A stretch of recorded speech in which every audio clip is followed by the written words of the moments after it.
A paz do Senhor a todos.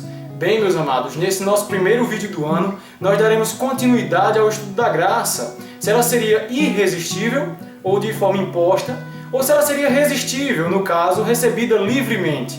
E para tanto, faremos análises dos textos que são usados para dar base à doutrina da graça irresistível. Hoje, nós iremos ler o Evangelho de João, no capítulo 6, versículo 44, que diz o seguinte: Ninguém pode vir a mim se o Pai que me enviou não o trouxer, e eu o ressuscitarei no último dia.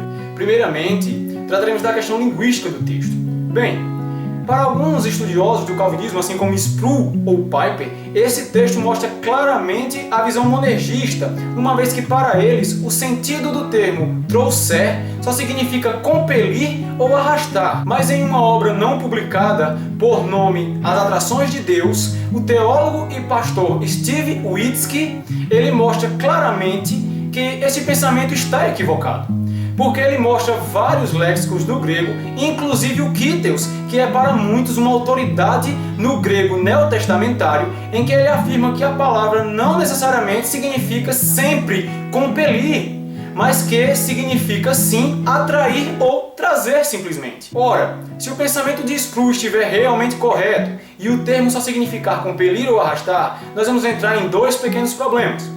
Porque Jesus, lá em João, no capítulo 12, versículo 32, nos diz: Quando for levantado da terra, atrairei todos a mim.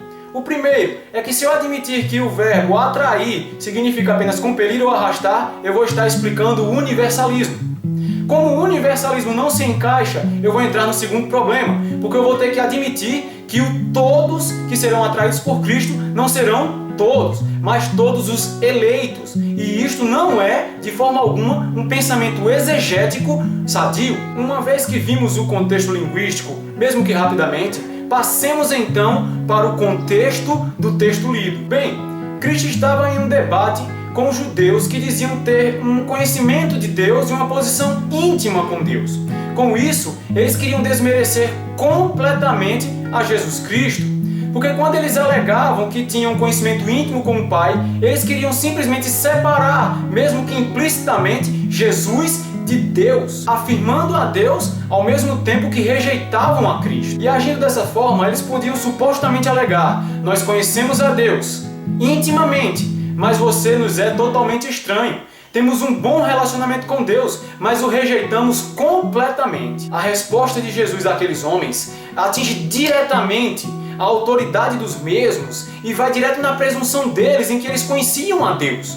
Porque no capítulo 5, versículo 37 e 38 de João, ele diz: Vocês nunca ouviram a sua voz, nunca viram a sua forma, e a sua palavra não habita em vocês. Longe de conhecerem a Deus, aqueles homens rejeitaram não só o testemunho de João Batista, mas também a Moisés, porque Jesus em João 5,46 diz: Se vocês crescem em Moisés, iriam crer em mim, porque ele escreveu a meu respeito. Com essas afirmações de Jesus, nós podemos ver o princípio-chave.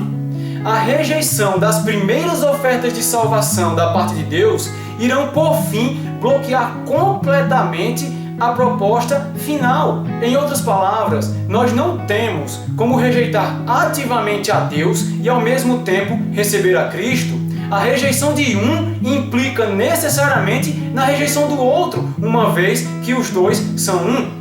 O caso aqui não é de predestinação, mas sim de cristologia e a unidade do Pai com o Filho. Logo, a inabilidade dos oponentes judeus de vir a Cristo não estava em um plano oculto de Deus, nem em uma graça que não lhes foi concedida irresistivelmente, mas sim em seu histórico de rejeitar constantemente a palavra de Deus. Se aqueles homens estivessem dispostos a abandonar suas pretensões e entregar suas vidas ao ensino do Pai, eles aprenderiam de Deus e seriam levados até Cristo, porque Cristo, no mesmo capítulo 6, versículo 45, diz que todo aquele que ouve o Pai e aprende dele, este vem a mim. Que nós possamos hoje crescer na graça e no conhecimento de Deus, com imparcialidade, e que a palavra de Deus seja a última regra de fé e de prática.